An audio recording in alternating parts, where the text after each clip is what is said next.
All right, so we're here at the Dukes Fest, the second day of the foil event. So, Jason, can you tell us a little bit about the format, how this all is set up and everything? So we got 5 teams of 5. Each team is going to go out 30-minute heats and with their team, which is kind of fun because you're out there and not scrambling about waves. We're just going out as a team. And then from there you take the 2 best waves of each person and you're going to add that up and then equal the total for 2 days, and highest will win. Okay, so basically you have to have a solid team where everybody gets a decent amount of points to kind of have a chance to win, right? Correct. You have one really good guy and a few not so good guys, and it's hard to win, I guess, yeah? Correct. So how many teams are there? I believe there's 5 teams of 5. And then there was one team from Maui that couldn't make it, right? You said? Correct. And so instead they're having an expression session. Are they going to do a lifeguards are 5-minute? They're going to do a 5-minute moment of silence and 25-minute heat. Okay. So yeah, right now we're at that moment of silence, I guess, for the victims on Maui. Yeah, terrible loss, terrible tragedy on Maui. So talk a little bit about how you score, like what do they score and what don't they score and so on, like what counts and what doesn't count. So right now it's a max of 2 waves max as you pump out, but each wave is scored as an individual wave. Right after we got done with our first heat there, we realized that all our higher points was from scoring from the longest waves, and then so they'll just take those highest points as well. Is there a certain area you have to catch the waves in, like between the buoys, or like what are these buoys for? Yeah, the buoys are you have to catch it within the buoys, but you can go out once you caught the wave initially within the buoys. And also the buoys are just stopping from other people from coming in. Okay, I'm not sure if you mentioned, but what about pumping back out and catching multiple waves? Like what's allowed or what's not allowed? Yeah, max wave to pump out is 2 waves to be scored. You can go out and pump is 4 to 5 waves, but after the second wave, they stop counting or they stop scoring. Okay, so that's similar to your contest on Kauai, right? Yeah. Correct. Do you think that's a good format? I mean, would you change anything anything you see that you don't think it works well? I would change one thing, but the more waves you have these foilers do, it'd be harder for the judge to judge, because you got 5 guys going up at the same time, pumping to they don't know how many waves they're in at that moment. So if you just maximize it as 2, then it's a lot easier to score points for sure. Okay, so and yesterday, like the highest scoring rides, what were they doing? Like what are the kind of moves that the judges like to see? So the highest scoring wave yesterday was Edo, Team Access. He had a 9.5, and he was just doing big turns. He caught a set from way on the outside, and he caught the wave all the way to the wall. So they're looking for long rides. Okay. And progression, but as long as you're riding as long as well too. So yeah, so it's not so much about getting like one crazy maneuver. It's more about showing like a consistent, nice performance on the whole wave, like getting a long ride basically. Correct. What about foot straps? There's no foot straps in this competition. It's all prone. So it's all prone, no foot straps, leash required. So last year, the lift team, they had that same rule with the no foot straps, but they just used foot straps anyways and took a hit on the points or something like that, right? Correct. And but Malai did like a backflip on a wave, pulled it off and everything. So that's pretty cool, really progressive stuff. But then, I guess what's the thinking behind the no foot straps? To make everybody even, because not a lot of people has foot straps or have strap inserts in their board. So right. To make everybody even on the same level, it would be no straps. Yeah.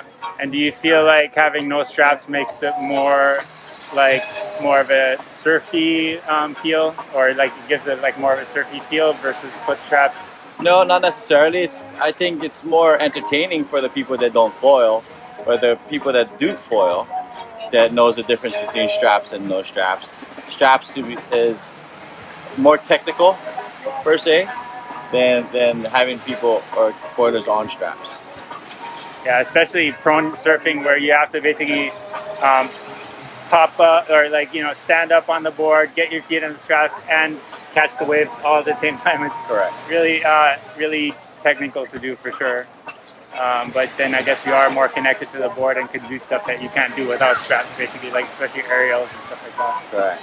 Yeah. So has anyone done any aerials here yesterday? I tried one, and then Haleiwa was trying to do the 360 air. Oh yeah. Strapless. So yeah. Yeah. So some people were doing aerials. Yes. Cool. But like you said, if you blow it, then you miss that long ride that would score better points probably than one hot move or whatever. Yeah. So correct. So always taking a gamble, right? Strategy-wise, it's probably best to do it in the beginning of the wave, because if you land it, then you can just ride that thing for a very long time. By catching a long wave and doing it at the end, because you kind of always wanted to complete your ride. So. Okay, so what's your strategy today? Like, what are you trying to do, and where are you going to sit, or what are you going to do? I'll sit same place. So the guys on my team, because I foil queens here a lot, I kind of know the lineup better than the rest of the guys. So I'll just go on the outside, and if I see a wave that's building on the outside, I'll go ahead and start pumping to the outside and catch the wave from the start, and try to go as long as possible. So who's on your Foil Fever team? You got Edo from Hawaii, and then you got Haimana and Pono from Hawaii, Chad Kalima from the Big Island, and myself. Nice. So it's like an inter-island team, huh? Correct. Cool. All right. Well, good luck in the contest, and I'm going to fly the drone and get some footage. Thanks, brother. Appreciate it. All right.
Everything is just easy since you told me what could become of me.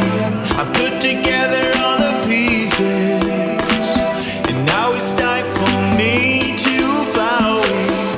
Everything is just easy since you told me